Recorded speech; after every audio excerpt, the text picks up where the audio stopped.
Well, hello, creatives, community, and kind folks out there.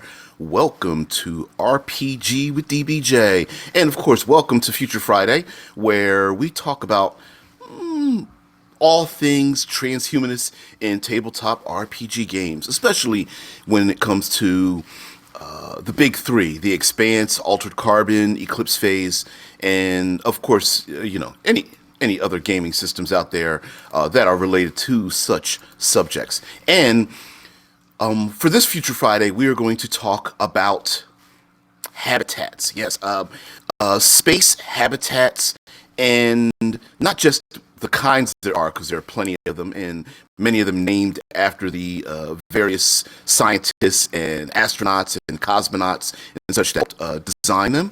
But how will we use them in our tabletop games, especially when you have lots of technology, cortical stacks, and being able to, copy or zox people's minds or fork them and stuff like that. And I don't mean fork in the bad way. But, how will we use these concepts and things when it comes to habitats? And I'm here to tell you that using space habitats there's more to it than just a blank location for our player characters to run around in. So first of all, what is a habitat?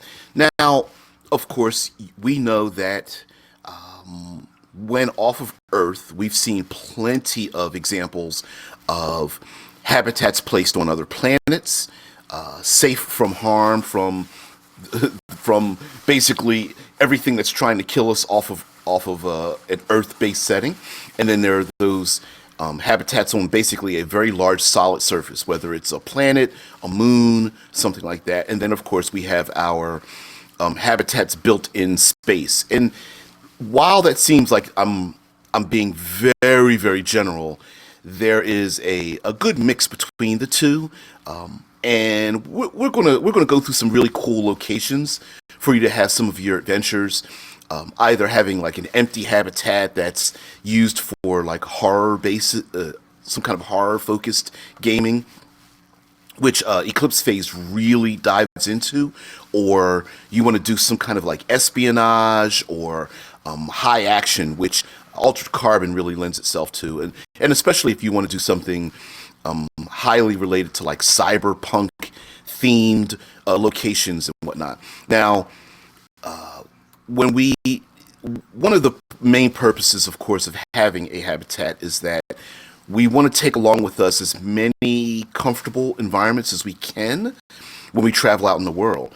But in classic cyberpunk gaming, I believe the arcology is probably the closest analogy to Earth that we can have for an habitat, which basically an arcology is essentially a structure that houses enough people, and not only houses a large number of people, but houses enough societal needs that an individual does not need to leave. It has all your utilities, your electricity, water, oxygen, nutrients, meaning restaurants, a way to travel around the arcology, education, medicine, your work and everything, all basically built into one giant-sized building. And so, if you're someone who really doesn't want to use like off-world or off-world elements, Eclipse phase does have the Pandora gates that go off into other realms, basically leaving our solar system. Or Altered Carbon does have settlements on another world, especially like Harlan's world and others, both in the game and in the books. If you're someone who really doesn't want to do that, you can still use. There's plenty of habitats, and I think one of the things that we tend to forget or not realize is in a lot of fiction and a lot of intellectual properties, simply because of budgetary needs or storytelling needs, we tend to go from like Earth to wherever without the intervening structures and society and industry that it would take to go from one place to another. So, for example, we tend to see in a lot of fiction, Earth, starships, Alpha Centauri or beyond, right? But we we downplay the need for humanity to have plenty of places for us to go and to build infrastructures necessary to build starships or ego casting or needle casting networks that are substantial enough to support a large society off of planet Earth. So, for example, it's truly possible to have tens of millions of people or more, or at least the infrastructure that could have housed tens of millions of people, hundreds of millions, just orbiting around Earth long before we start settling the moon and Mars, plenty of people on Venus, plenty of places and megastructures, essentially, which habitats are, that go from housing from a few dozen people in a couple of tin cans linked together, all the way to hundreds or even thousands of people in what I would call like middle range habitats, all the way up to housing tens of thousands into the millions, well off of Earth and orbiting other planets. And of course, those habitats would be there in the beginning, not just necessarily for having like casinos and pleasure palaces and things. Before that, of course, they're going to be for some type of industry, mining of asteroids, gas mining, beaming power, the construction of, again, starships and things of that nature. Maybe even doing zero G blue collar work, constructing things that are better in zero gravity than they would be in a gravity well, and or constructing things or sending things down to planetary surfaces with that have a gravity well where it's easier to send them down, relatively easier to send them down than to bring them back up. But when we oftentimes, because we tend to think of these large habitats as not being filled with people, I think we do ourselves a disservice by filling them with, plenty of NPCs, no-name people that are disposable, named PCs that the player characters can go to, and plenty of locations where we can have a very dynamic interaction with what's going on. An example would be the classic hollowed out asteroid. So we're going to get into some of the habitats and some of the fun we can have with them. So the classic hollowed out asteroid. I guarantee you can find plenty of concept art where instead of the horizon dipping away from our vision, because it's basically our eyes can't see past the point at which the horizon bends down, but the horizon actually starts to curl upwards. We've seen this in practical use in movies like The Martian or 2001: A Space Odyssey.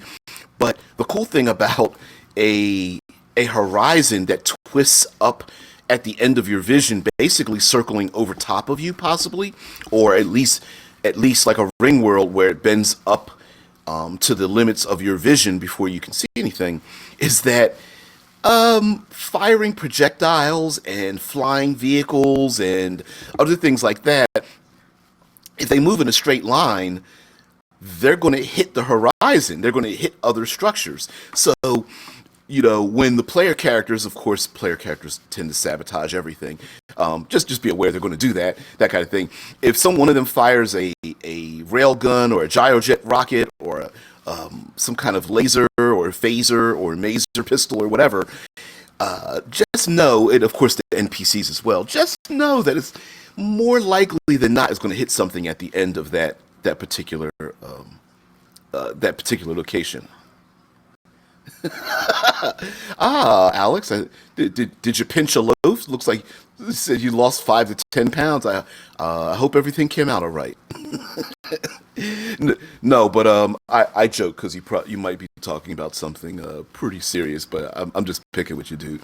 By the way, for those who don't know, yes, it is true that below the video, we have full audio and video on this channel because it is simulcast on our Discord server, YouTube, and Twitch, and so you can participate in all those ways. And by the way, if you like long form content, myself or others, like, share, subscribe, follow, get notifications, whatever. Hell, throw in comments. I read all the comments, so if you are unable to participate in the show live, please drop a comment in or something, and we'll see how we'll fit it in there. But yeah, I read everything.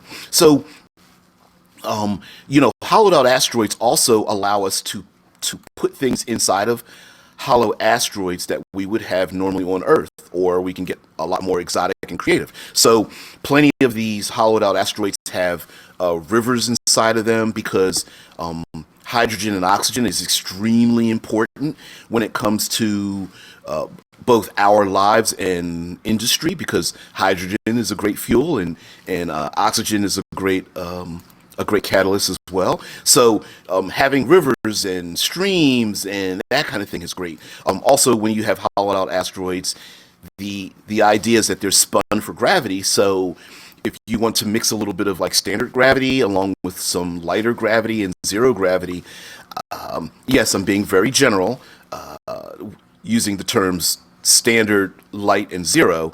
I understand there are many permutations in between, but just bear with me. Standard gravity would be Earth-based gravity. Half gravity or light gravity would be what we would consider to be on the moon, where you're like half your own weight, where you do the bouncy bounce thing, right? And then zero gravity, of course, would be in the center of like an asteroid.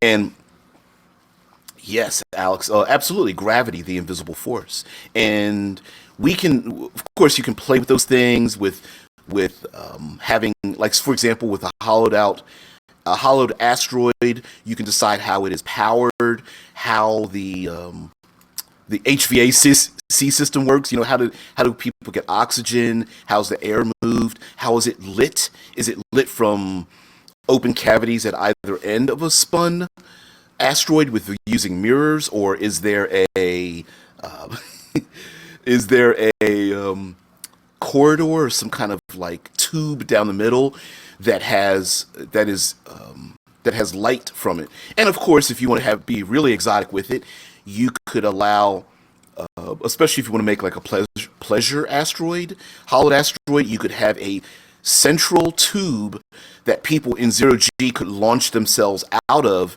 into, say, an infinite pool that goes around the exterior spinning asteroid. Now, of course, hollowed out asteroids means that there has to be an asteroid in the first place.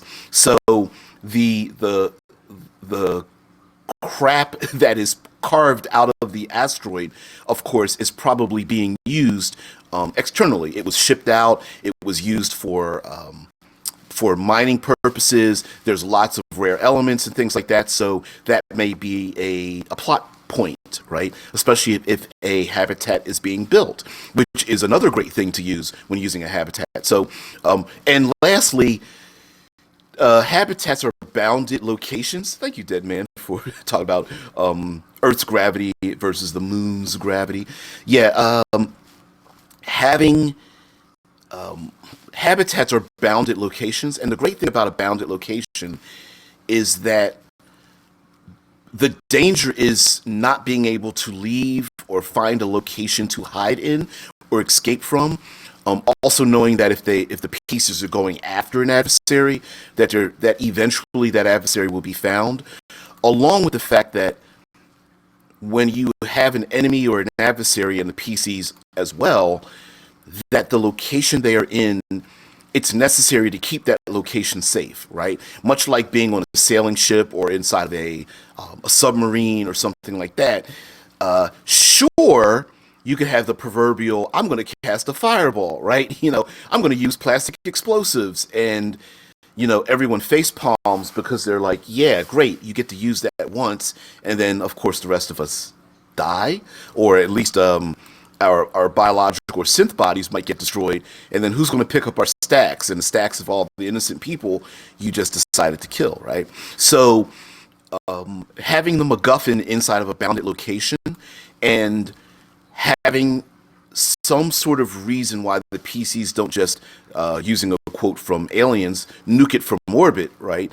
Then that makes it that much more dynamic to go into the habitat, whether the habitat is spinning out of control and about to fall into a gas giant or into Earth's atmosphere or something, whether the habitat has broken down its spin and now half of it has been shattered, or it was hit by like micrometeorites, or an unmanned vessel slammed into it, or the mechanism that's supposed to keep it in its stable orbit, geosynchronous orbit, went out of control, or whatever have you.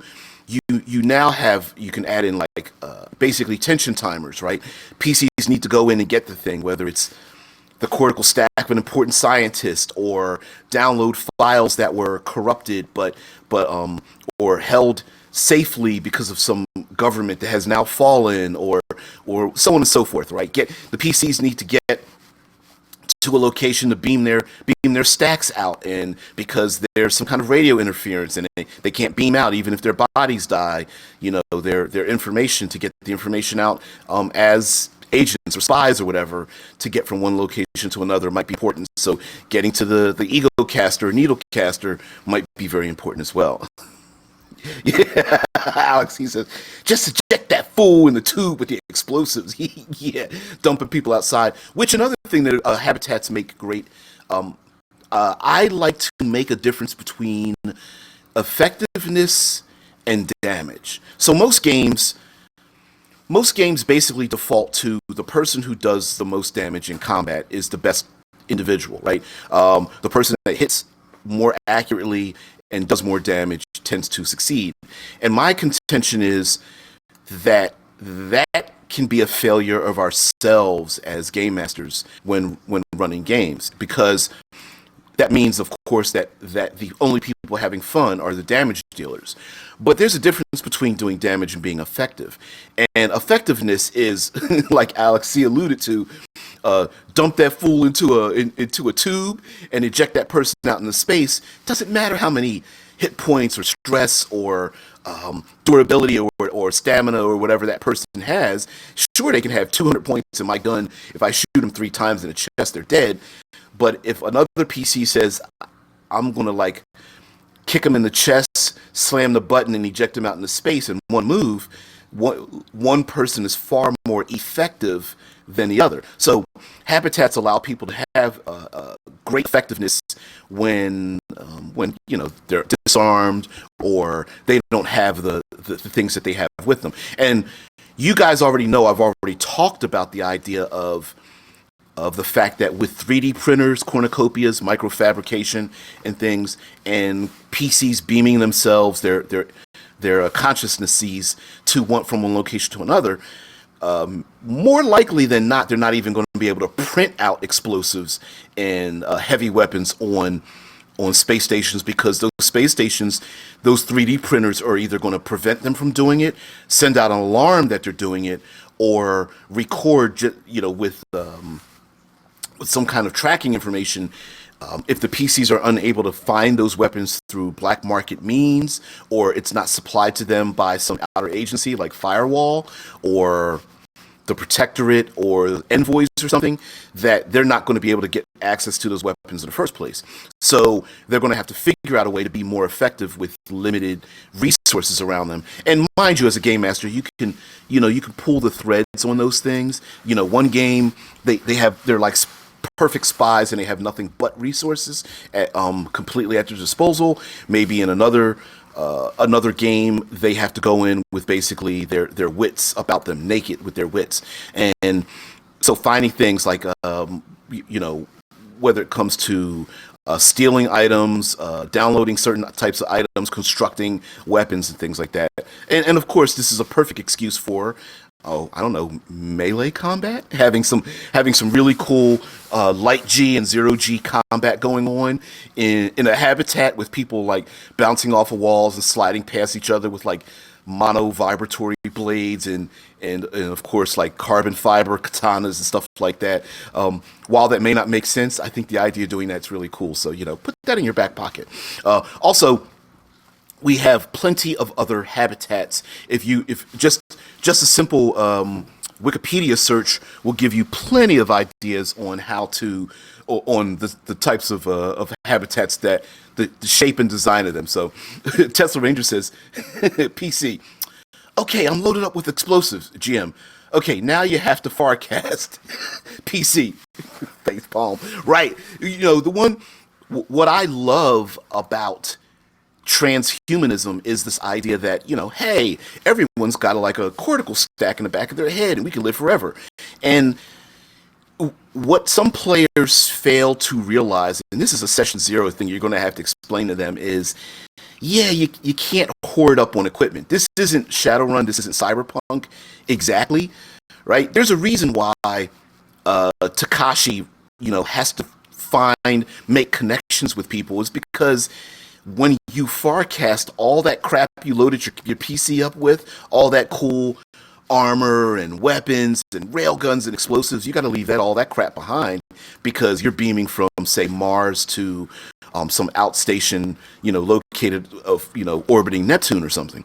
And as a matter of fact, you may not even arrive in the body that you had planned on in the first place when you forecast or, you know, for that purpose to get to that location. So, you know, finding resources, being in a body that's not familiar with you, making connections with people you may or may not recognize, those kind of things are really cool for me. So, and are great for game masters when you really want to test the ingenuity of your player characters.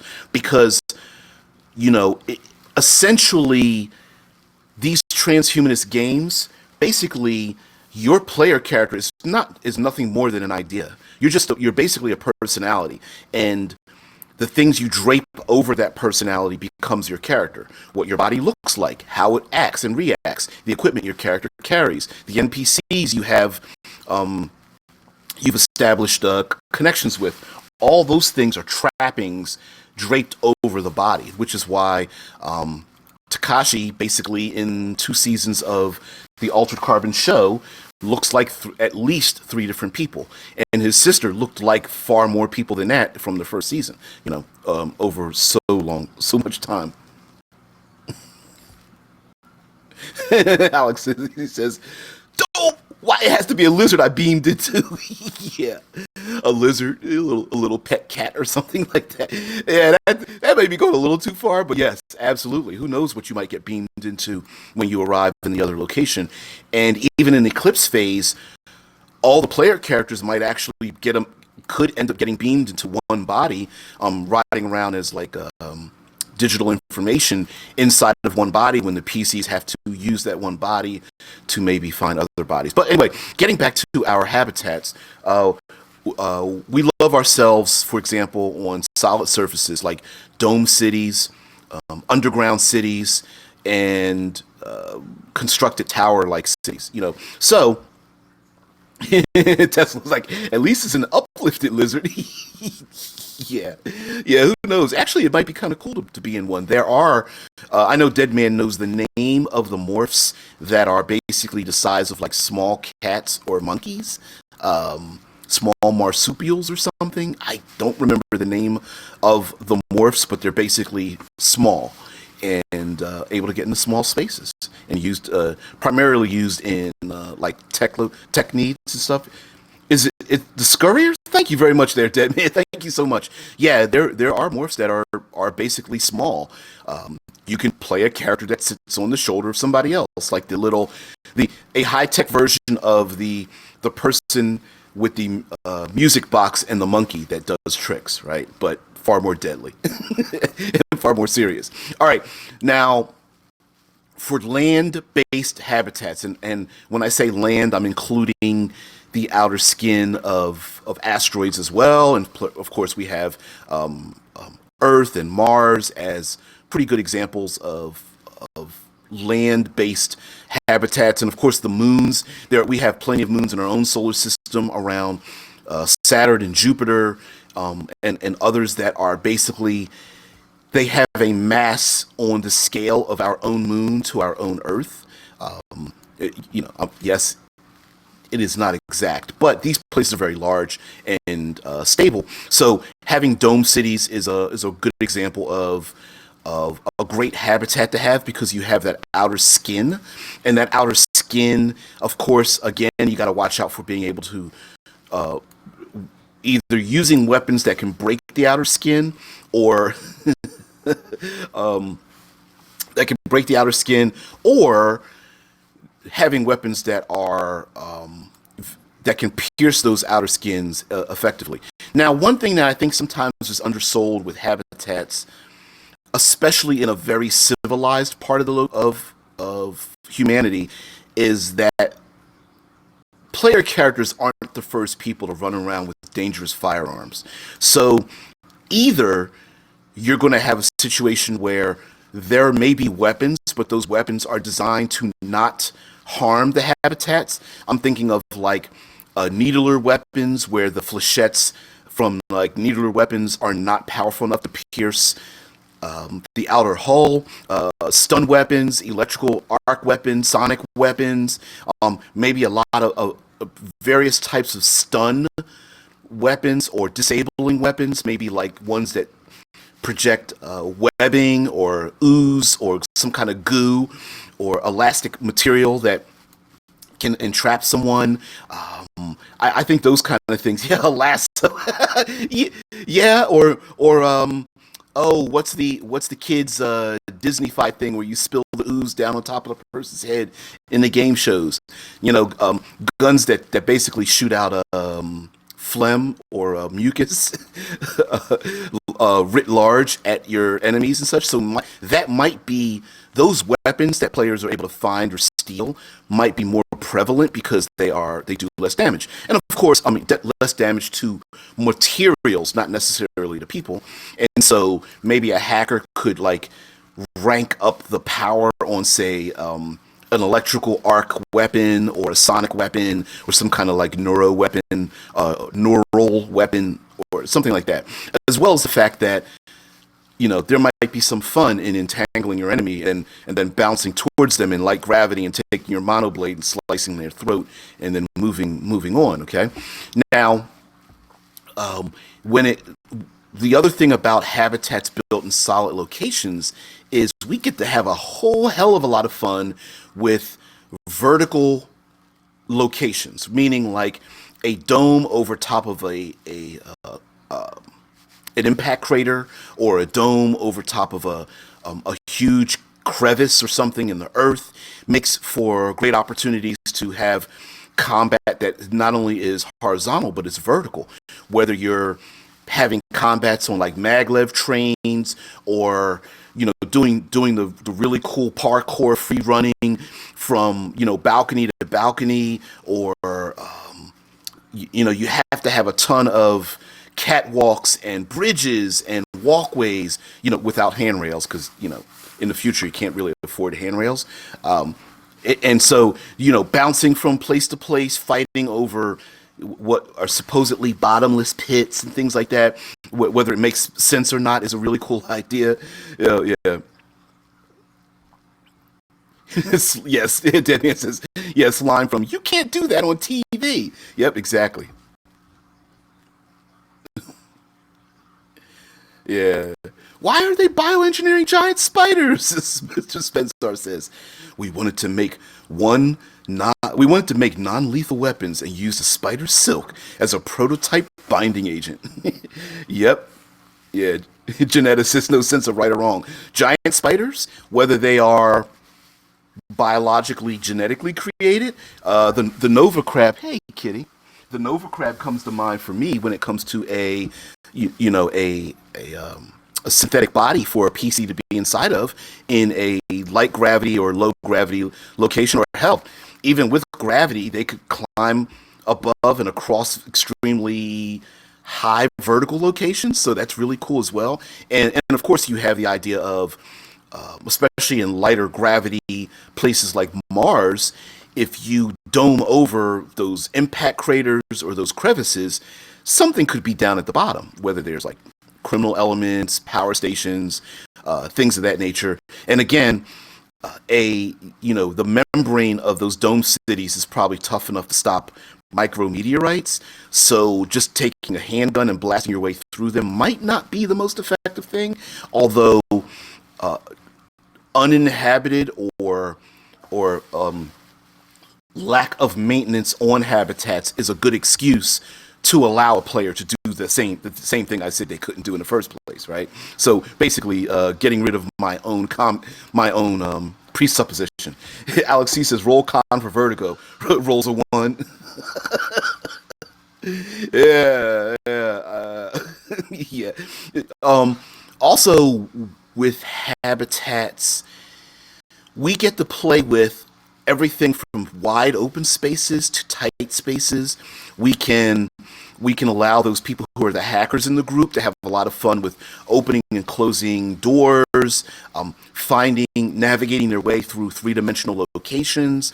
We we can play with various forms of. This week we were talking about weather, primarily in fantasy, but in science fiction, the whole point of having a habitat is to keep the dangerous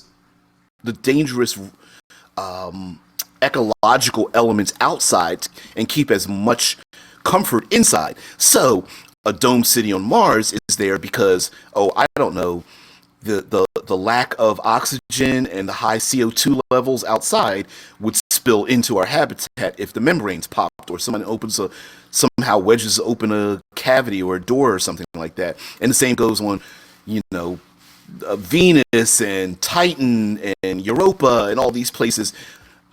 Open a door and all that bad stuff starts rushing in, whether it's high winds, poison gases, um, acidic gases, temperatures so cold that it turns temperatures so cold that things don't even liquefy. It just goes from a gas to a solid instantly, turning even the oxygen and moisture in your body, killing you that in that manner, and then mixing that with various types of gravity, whether it's zero gravity or light gravity. It's pretty damn dangerous. Yeah, Tessa Ranger says you're supposed to roll low. Yeah, it would depend on the rule set. As a matter of fact, this is a strange thing to say, but the altered carbon rule set and the Eclipse phase rule set are actually roll low systems, somewhat. Altered carbon uses a classic die system, so a D4 is better to roll than a D12 or D20. So you want to roll ones. As I described it, you want to get to the singularity. You want to roll the one. And in the Eclipse phase, it's percentile roll low. But when you have a skill challenge, you want to roll higher than your opponent, but you don't want to roll over your skill. So it's a little fiddly that way. But they're roll low systems, so it's just kind of weird. I know some people don't prefer roll low systems, but roll low systems keep the accuracy bounded down instead of upwards. Essentially, when you roll low, you can't go lower than the lowest die roll, but when you have roll high systems, you can keep math finding till you get enough bonuses to keep um, rolling too high, right? A D20 with 18 different bonuses to roll high has no limit, but if it's a roll low system, essentially what all you're doing is just adding those same modifiers to what you need to roll below, and so that's what it is. But that's a gaming thing, and that's somewhat mathematical and psychological. So whatever, that part of it doesn't bother me, but I know it does bother some people for that fact. Yeah. I'm an old groggy. Yeah, Alex he says I remember 2E was all over the place. It couldn't stop making up its mind on roll high and roll lows. Yeah.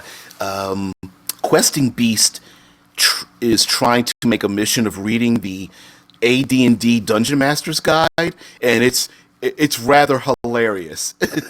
Try to read it from front to back, and it's hilarious. Just it'll take him forever, but the fact that it's like it's like, wait, percentages? No, D12s? No, 2D6 on this part? What, 3D8? I don't get it. What? D4 plus what? This makes no sense. Yeah.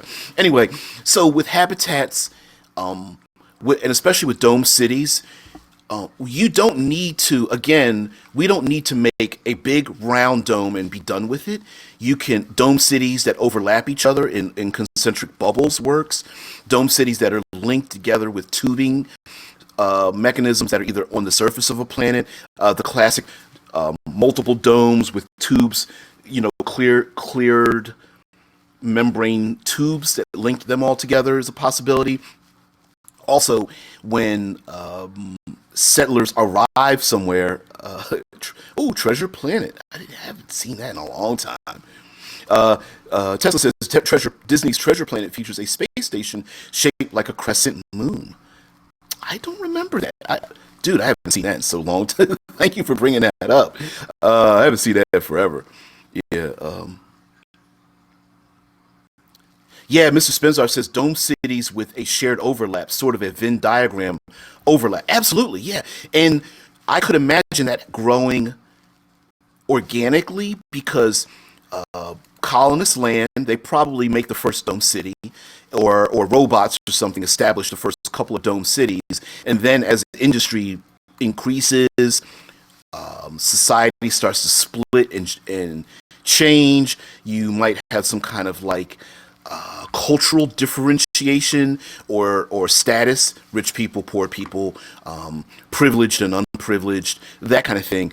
Some people might want to live in a bigger, better dome city. Maybe there's a preferable location over another one. And so I can see this being growing organically. Three dome cities end up getting a bigger dome a big dome in the middle with the other smaller domes kind of poking their heads out of the other domes, which also lends itself to the player characters not just poking a hole in one big dome and killing everyone. Maybe they do poke a hole in one dome, but there's like 80 other domes that look like I don't know, pus-filled wounds on the surface of like Callisto or something like that, right?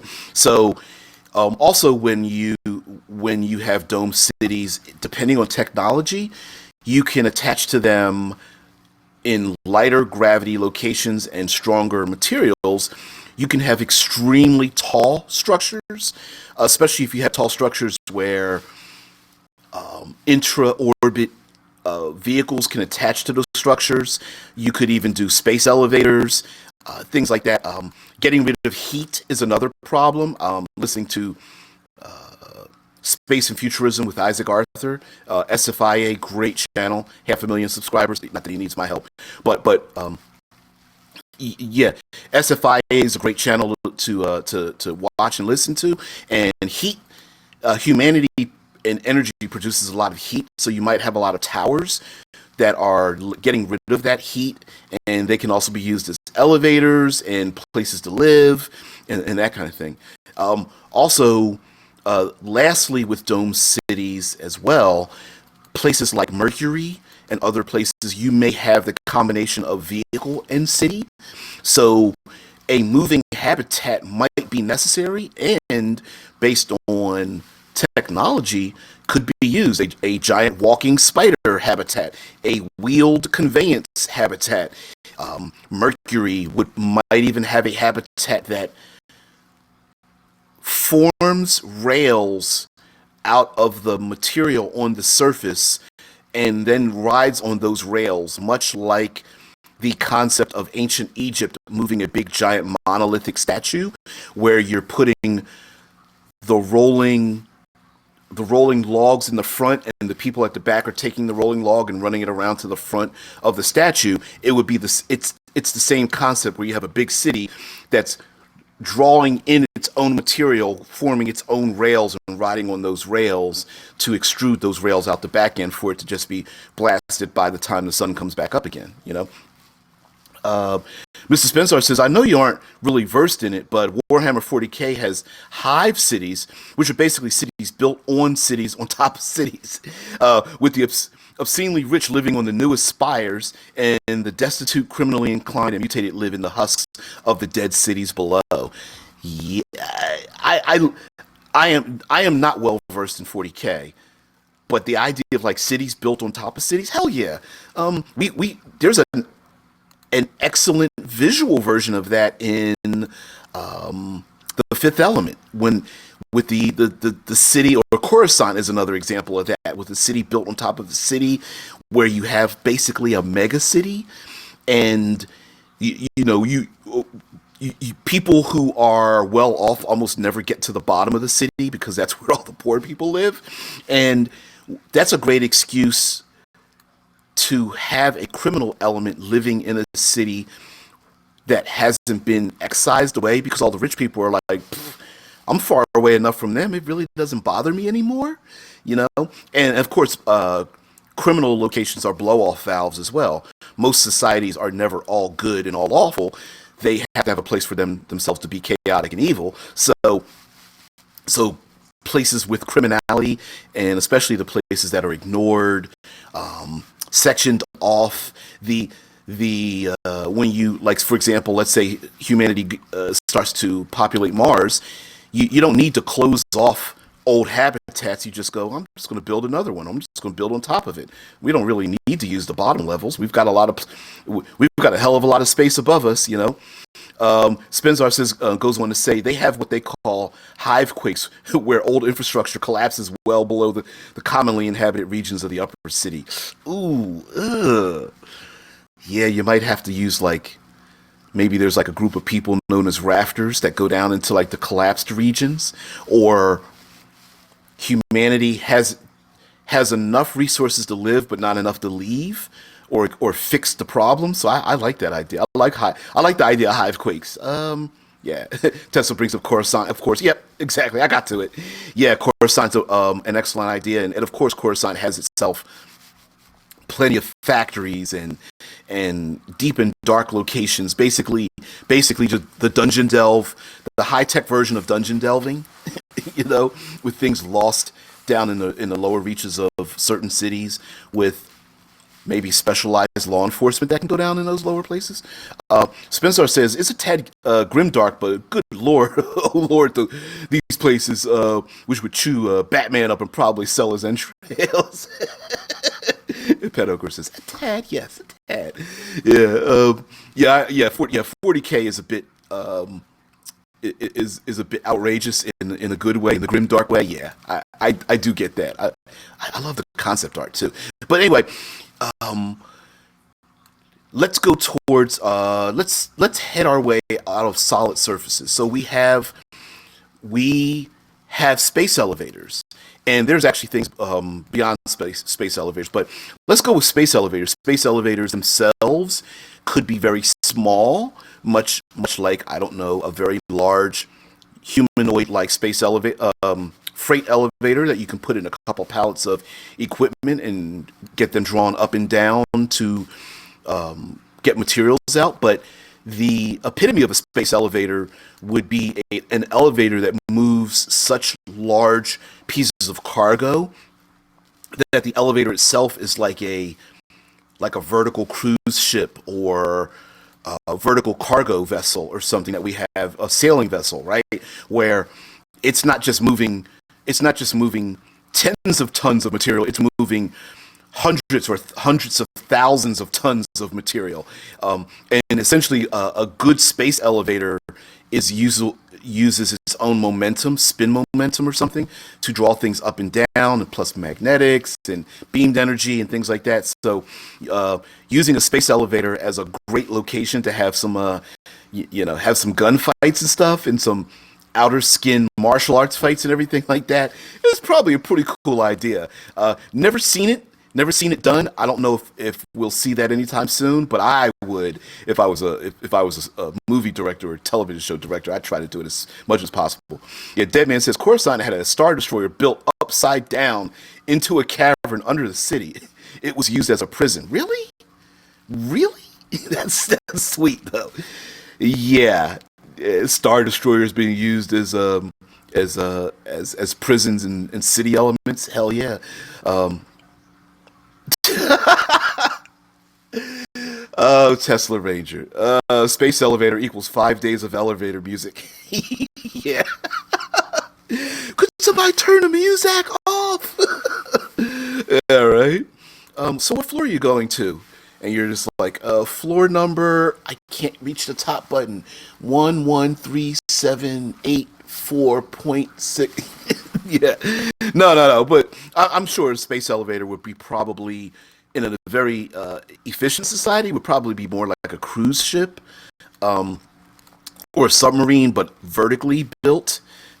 You know, yeah. What floor? Stratosphere. Oh yeah, yeah. Of course, and of course, having a possible collapse of a space elevator, having sabotage of a space elevator. Of course, there would be redundant systems in a well-oiled society, but a space elevator, let's say in Eclipse phase, in the history of Eclipse phase, Earth has been sectioned off. I'm pretty sure Earth probably had a couple of dozen space elevators going on, and those space elevators probably weren't maintained very well. So the secondary and tertiary and quaternary safety mechanisms to keep the damn thing from falling or dropping its materials or throwing things out into space probably aren't working very well, if at all. So yeah, having like an outer skin fight when you hear the carbon fiber cables or carbon nanotube cables starting to snap one by one will probably be cool, pretty cool to do, right?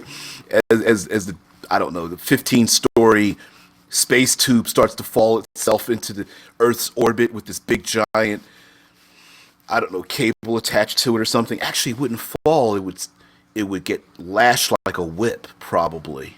I'm thinking, if the planetary surface is spinning, did so in Red Mars, in the novel Red Mars. They had a Martian space elevator that was sabotaged by eco terrorists, the Reds versus the Greens, and the Reds sabotaged it. And the space elevator was so long, the carbon nanotube cable whipped around Mars 2.5 times before slamming the end of the cable, the satellite down on the ground. So kind of cool. Anyway, Tesla says in the Uplift novel Sundiver, Sundiver, Earth had two of these by the 23rd century. They're named Vanilla Needle and Chocolate Needle. Friggin' scientists, I swear, in their naming conventions. Are you serious? You couldn't come up with something cool like Thor and Loki, or like, I don't know, Ariadne and Dionysus or something? Really? Yeah, it's the Milky Way, and the one next to us is going to be called Snickers. Friggin' scientists. Deadman says Eclipse phase lore. Before the fall, Earth had 3 space elevators. I'm thinking space elevators. Once you get one done, I'm feeling pretty good about the construction of more of them. Right? The first person to build one is really tough. After that, you just duplicate what the old people did, and it gets a whole lot cheaper. Especially when you get to ship things up and down. So I love space elevators, and I love the idea of them. In Science and Futurism with Isaac Arthur, you can actually have space elevators. You can have multiple elevators going to one cable, so it could be like a network where you have triangular cables going up to one location. You can also spin a space elevator, so a space elevator at the very terminal point could actually rotate to dodge particular objects, or the space elevator could elicit momentum to throw off things that you like, cargo or starships and stuff. So you can do a lot with space elevators. They're not just one single cable that goes up and down, which is kind of weird to think about, but cool for us to play with, especially if the player characters have to find. You could do a murder mystery on a space elevator, especially with doing a murder mystery when you have cortical stacks. It's kind of weird because you could actually interview the person who was killed, who may not know who killed them, on the space elevator before the space elevator gets to its terminal end, either above or below. Maybe the PCs are on the space elevator being attacked by saboteurs holding people hostage, or trying to steal certain kinds of merchandise and eject it out of the outer skin of the elevator, and the PCs need to stop it, or maybe the PCs are the ones hired to do the thing, to attach to the space elevator before it gets to where it goes, to kill and or steal the MacGuffin, and then eject themselves out of the space elevator, probably re-entry surfing or something like that. That'd be kind of cool as well. So there's a lot of story ideas you can use simply by the location that they're in. Tesla says in Eclipse phase, Earth had several elevators before the fall, only one of which is still standing. Okay, okay. Anchored at Kilimanjaro. It's occasionally used by scavengers and reclaimers, though the spaceport at the base is as much a death world as the rest of the planet. Mars also has a space elevator on Olympus Mons, which makes perfect sense to put it on Olympus Mons because it's the highest point on Mars, and then that means that's that much less distance you have to travel to escape Mars' meager atmosphere and such. So yeah, yeah. Dead Man continues to say Martian SE was moved to Martian Space Elevator was moved to Pavonis Mons or Peacock Mountain from Olympus Mons in second edition. Ooh. And of course, the idea of having space elevators being constructed for good or bad, maybe by rival corporations or individuals. The process of having those built, probably a lot of that automated, is kind of cool as well because now you have a lot of mechanisms, machines to hack either by the PCs or enemies, player characters being in very large or very high altitudes on solid surfaces is also another idea. I suppose a visual representation of that would be in the very first one of the first J.J. Abrams Star Trek movie. Would be an example, kind of being on the outside skin of a space elevator, although it's not exactly a space elevator, but just to give a visual image of doing that kind of thing. Oh, Tesla. The introduction to the Valerian and the City of a Thousand Planets shows the evolution of a space station into the epitomous city in space and its role as a diplomatic nexus, first for human races, then alien ones.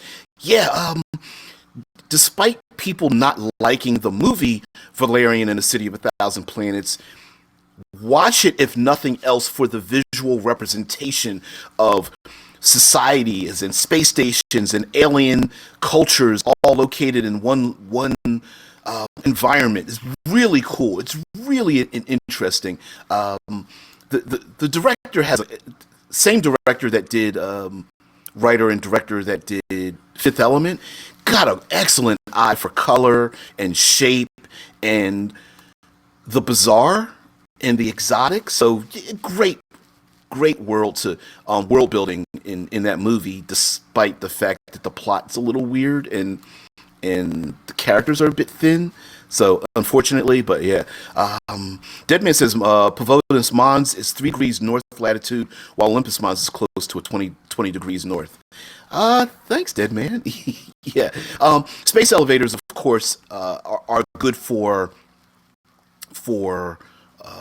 lots of trade, right? You either want to take materials from a planetary surface up, or you want to take very important things down. And so what those materials are, whether they are dangerous or need to be quarantined or something, also adds to the tension, because the tension, of course, is arriving at the location of the elevator itself, either at the bottom or up at the top. And what would happen when such a thing happens? For example, in Eclipse phase, you do have, exigent virus. And let's say some kind of scientist or corporation or something is sending something like that up, or some type of saboteur knows it's being sent up, and the PCs know that if this gets out, they need to stop it. But they, of course, are riding on inside of a ticking time bomb, which is a cool tension timer as well. And maybe there could be something some kind of biological material or a very highly reactive material as well, or something that can be used as the last piece to create some kind of doomsday device or existential threat. It is the antimatter or von Neumann nanotech or I don't know.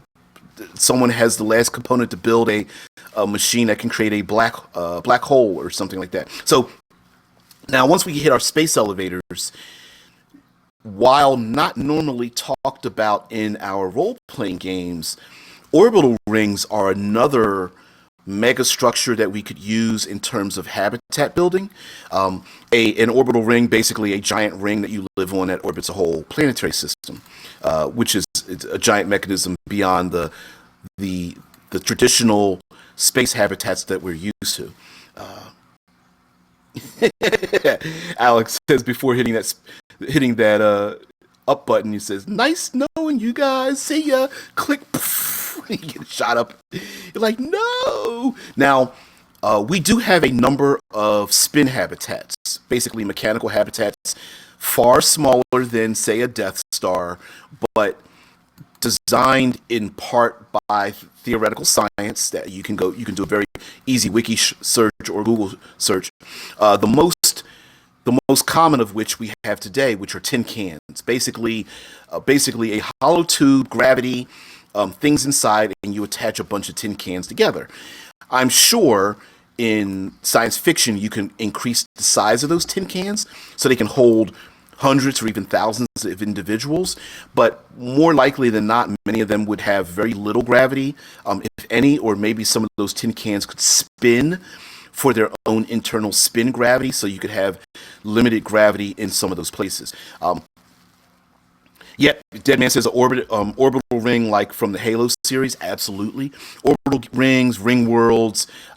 There is a possibility of creating like in Halo, creating a ring world that is not the size of the Earth's orbit if it spins fast enough and it has tall enough walls, or or you just dome it over. You spin it and you dome it over, and you have some sort of ability, maybe mirrors or something like that, or fusion engines or power plants that focus light down. So you can have a light night day cycle or something using mirrors and barriers.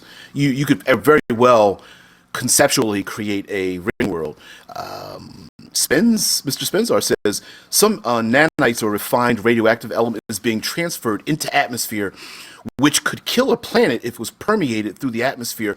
Draws the attention of insert bad guys here. Right, exactly. When it comes to terraforming, it could be something that is on a normal basis people wouldn't mind, but maybe terraforming has been halted, stopped. Maybe someone wants to sabotage terraforming efforts. Again, like you said, maybe some kind of biological or radioactive or nanotechnical material is to be spread through the atmosphere, and the PCs need to stop the existential threat. Yeah, yep, absolutely, absolutely. And especially if it gets to its point, the PCs are, again, running against time. Okay, how fast is it going to get there? Now, mind you, if it's going to take 5 days to go up the space elevator, the tension might not be there unless the adventure starts with an investigation first, and then it's hours or maybe even minutes before it gets to its destination when the PCs put, all the pieces together, and they're like, shit, we're in this. We should have found this out days ago. Damn it, How many I don't know, wingsuits are there where we could jump into the atmosphere? And you're like, we've got 2. There's 5 of us. You're gonna have to kill me, dude. Take my cortical stack. Just bring me back in the body that I love. It's like, sure thing, dude. I'm gonna bring you back in my ex-girlfriend. Yeah. Anyway, being stupid.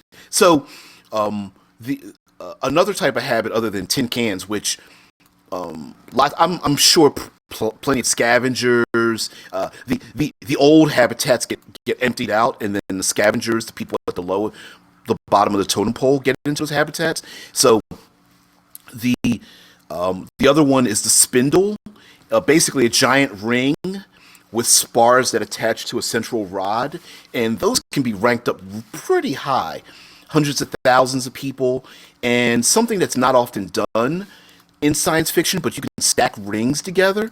So basically a ring it's like a ring world, but it's all enclosed. So the ring spins and you have gravity, and of course the central rod or spindle, the central spar down the middle has the low gravity where probably most of the city services are used, power plants, the air scrubbers, the end of the rod is where most of the spacecraft will dock, that kind of thing. And then of course the whole habitat spins, and you could fill it up with whatever you want. You could fill it with dirt and or like a city. I think there's a really good concept art of the interior of one of these spindles with a central river running down the entire thing, but it's all industrialized, and there's actually a haze. The artist even included like a cloudy haze inside of the dome. Not sorry, inside of the spindle city, which is another thing too. Tesla Ranger says Star Wars Legends. We discover during the Thrawn trilogy that Lando Calrissian became administrator to a mining mercurial base, Nomad City, which was made of a bunch of starships welded together and put on top of various salvaged AT-ATs or AT-ATs. It was fatally damaged on the third novel, and a later story mentioned on the wayside that it had been rebuilt. I did not know that. I didn't know that. Yeah, the Lando Calrissian City, the is an aerostat. Supposedly, scientifically, we could float a city in Venus's orbit and probably other gas giants by having, if the oxygen is lighter than the chemicals in the gas giants or the gaseous atmosphere, you could actually float a city. Or you could do it with air bladders or whatever mechanism you want to have a floating city operate by. That's how an aerostat works. And of course, if you're doing gas mining, you could just mine the oxygen or other lighter gases out of the upper atmosphere to begin with, to put into bladders or tanks or whatever to keep your city afloat. So that might be kind of cool as well. Now, of course, when you have a floating city, you're going to have some kind of conflict on the outer skin, right? You know, all the ships that land on it, you have to have those landing pads without handrails. You're going to, you know, the threat of the city falling into a lower cloud region. You're going to have lots of people getting thrown into tubes and getting blown out into the area. So yeah. Fighting on the outer skin of an airship is a thing.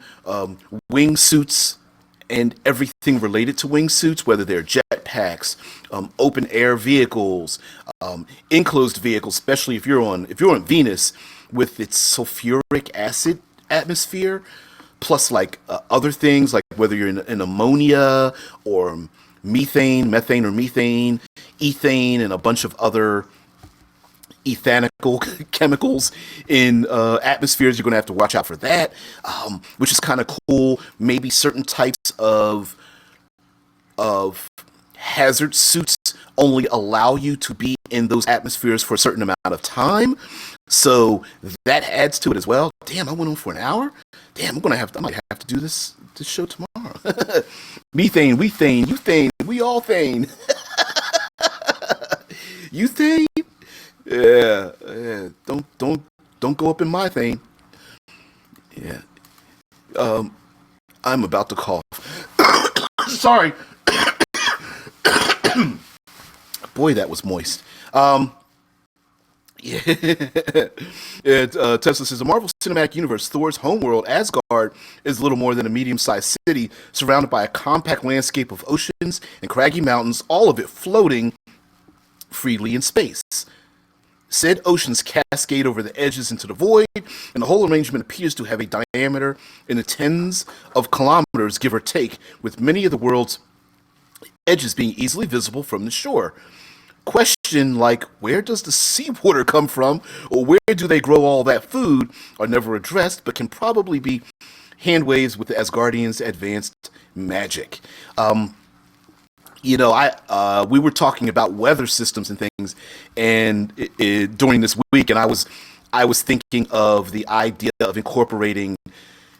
You could have a floating island that causes the weather over top of another floating island. So the idea of like a river or an ocean spilling its water on top of another island or passing over top of it could create like thermal vents or high winds or hurricane winds or tornadoes or even dust storms or things like that from debris falling out from underneath it, or the cascading waterfall could actually pour over top of something else, much like pouring a bucket over top of a flat surface or something.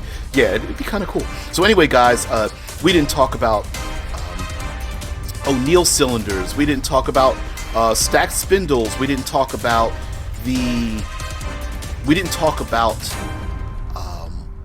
a tin can city or hollowed asteroid where there are gaps in it that are clear to allow sunlight to go through and all that kind of stuff. Yeah, and we didn't even talk about geodesics, big giant domes with spars in the middle and then habitats attached to the spars in the middle of it. So maybe we might do that some other time, but you get the point, right? You get the point that using habitats is not just about having a cool location and describing it, but you could add tension, other kinds of dangers, and put the players in those kind of dangerous locations. By the way, guys, please join the channel.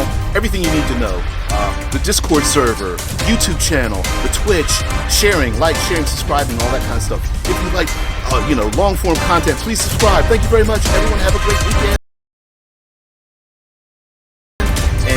Please be safe out there. Please respect social distancing and the rules. Guys, have a great one. I'll see you later. Thank you for watching. See ya. Bye.